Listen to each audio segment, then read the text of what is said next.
here from the cities and suburbs. Welcome aboard.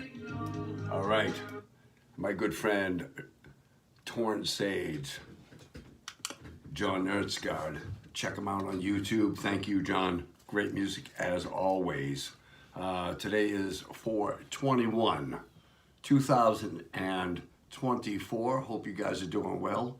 And just a quick update. Tomorrow is Earth Day, and lots of Earth Day activities going on throughout cities and towns. And what do you guys think about Earth Day? I mean, it started a long time ago, but it was official on April 22nd, 1970. Recognized, I'm not sure what administration, but yes, so it is recognized as a day to, really look at, this rock that we are on, which to me, could be a lot cleaner, okay? Particularly here, you folks in Worcester, I belong to an organization. We did a big cleanup up and down Lincoln Street, and nips, nip bottles everywhere, man. Nip bottles everywhere. Which isn't just the problem of the discarding the nips. It's actually the problem with, portable consumables, which are alcohol, and easy to drink. And really you find them in a lot of low-income areas, which in the neighborhood I work in Worcester certainly is, keeping in mind that Worcester is medium income. And I'm not saying everybody in Worcester is poor. That's not what I'm saying. But it's not a thriving metropolitan metropolis with really thriving wealth throughout the communities. Worcester is an old city, and we have old streets, old infrastructure, and we always have a trash problem in Worcester. Okay, so Earth Day, what? Did you do anything? Did you pick up a piece of paper? It's a lot, all right? And maybe we wouldn't even have an Earth Day, guys, if, we could just learn to put litter in its place. That was back in the 70s. That was a big thing. Put litter in its place. And there's no place to dispose of litter anymore when you're walking and using Worcester as a model. Okay, it's terrible. There's no place to discard anything, and there's also people who are irresponsible and think like,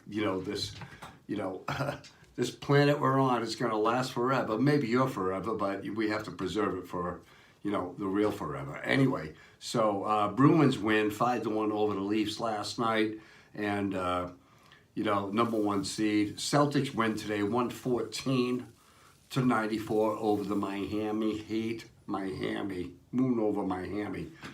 Denny's is gone. That used to be a menu item. Moon over Miami. Late night chow food. Gone on Lake Street. See you later. But yeah, so, and they got to drag the NBA out. Oh my God, they're going to be playing the Miami Heat for a week? I mean, really? Anyway.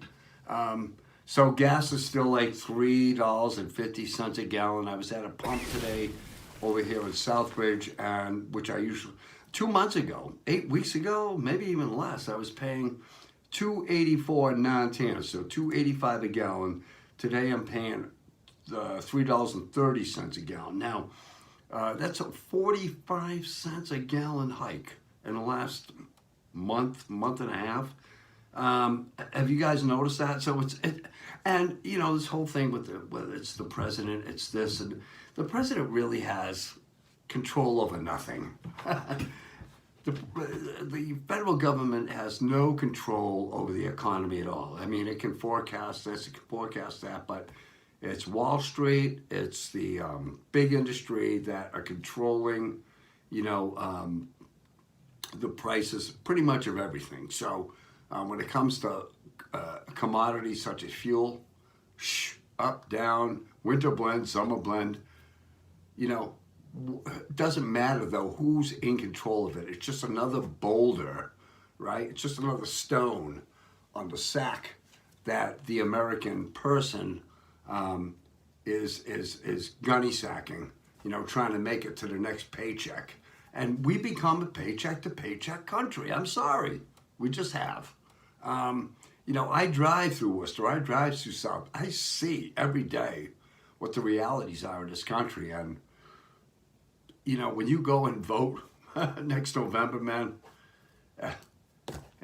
anyway, I'm going off, but I don't really care because that's the fact. The fact is, money controls the United States of America, and then there's politics next. We all know that. So, but it's just another stone. It doesn't matter who controls it. You guys, at the end of the day, us, have to pay our cable bill, or this or that. And unfortunately, we have to think about what we need to discard. We don't need this. I don't need that. Let's buy this. It's cheaper, And, America is on the cheap. It really is. Most of America is on the cheap. I drive through and I see all these billion-dollar beautiful houses that are being built. And I'm like, oh, maybe someday. But I don't know. I'm not driven by wealth. And I didn't come from wealth. I come from working hard and getting it done. And but that doesn't mean you shouldn't have nice things, right? You shouldn't have to go to college for 4 years and come out and getting entry-level job that you didn't have to pay, for school for 4 years to get an entry-level job. So it's just, everything is, it seems like things are looking good and then they're not looking good, and as far as the economy goes. And I read a report, and I know I love reports, but this is basically a rundown. What I want to show you guys is a rundown of what it takes for a single person in the country right now to live comfortably. And I'm going to defer to my screen here. To live comfortably as a single person in 99% of the largest United States metropolitan areas, you'll need an income. You ready? I can get you ready. All right, let's go. What you can earn. Here we go. Whew. I'm so excited here. Comfortably, a single person in New Jersey, New York City, you need $138,000, about $139,000, $140K a year, okay?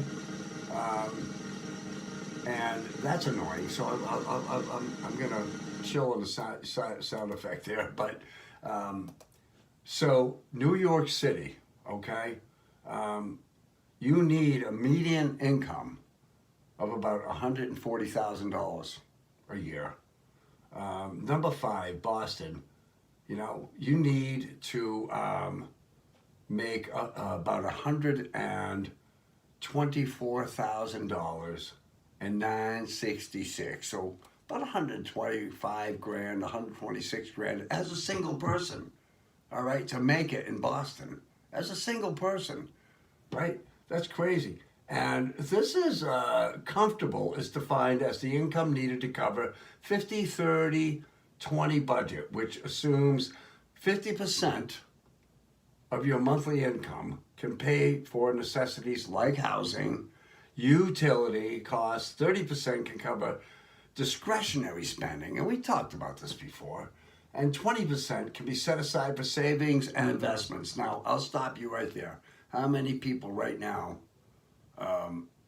the streets that I drive through, and the cities I drive through, and communities I drive through, are setting 20% aside? It's almost kind of like you have to hire a, Wells Fargo consultant to be able to figure this stuff out, because it's a lot. When you're, when you're struggling at the pump every day you go and grocery prices are 30% more than they were, a couple of years ago, and we can blame everything on freaking COVID. I don't know. Maybe it's a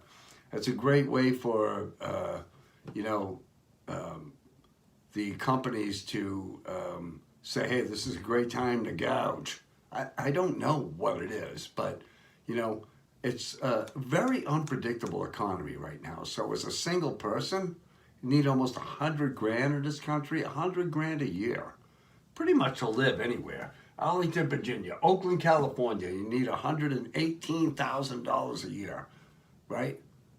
For a single person to live, okay? How many people are making that much money, okay? Singly. I mean, you could, yes, there are people out there that are making that much money, and that's fine. Let's go down. Glendale, Arizona looks like, though, number 25.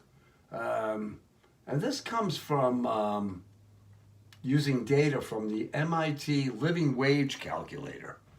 Okay, so, the 25 U.S. cities with the highest cost of living. So, I also saw that in the map of the United States, man, the flyover states is like less than 10% of the United States population live in all these flyover states. Maybe that's where you need to go, I'm not sure, but it's really out of reach right now for people, and it looks like the lines and the need lines are getting longer. We have, so many the insurgence of immigration in this country, and how are we going to support our folks here when, of course, 3 months ago I said about a $95 billion aid package to the Ukraine, Taiwan. Well, that passed, and Ukraine loves us, and now we can put bullets in their guns so they can fight the Russians, and yeah, I mean, we should be giving aid to our allies, but I've always looked at the Ukraine as a pretty obscure ally. I mean, are they, Taiwan? I mean, so I just look at that number, $95 friggin' billion, and man, oh man. But I also say, if you donate and reinvest in America and in our dying communities in inner cities, I'm not so sure, given Earth Day, that would change people's behavior, right? Change the road patterns in Worcester, the roads aren't the angry people, guys. And the government, and with all its money, if you want to get out of public housing, and there should be some incentive, but our poorer communities, I see, are our really dirtiest communities. There's trash all over the place, and that means people are disinvested. Okay, they are disinvested in that community, right? The banks are disinvested. People are disinvested. They're just living there, right? So we had a lot to do, and if you want to be the president of the goddamn United States of America, get your priorities straight, because I don't, from one president to the next, I've just seen America head south when it comes to being clean, affordable, and is it still the greatest country? Sure. Is that saying much? I don't know. Anyway, guys, and I'm barring, but you know what? I feel like I have a right to, just like you guys have a right to, like, subscribe. We'll see you next time, and take care. Kenny B here, signing out from Citizen Suburbs. See you next time.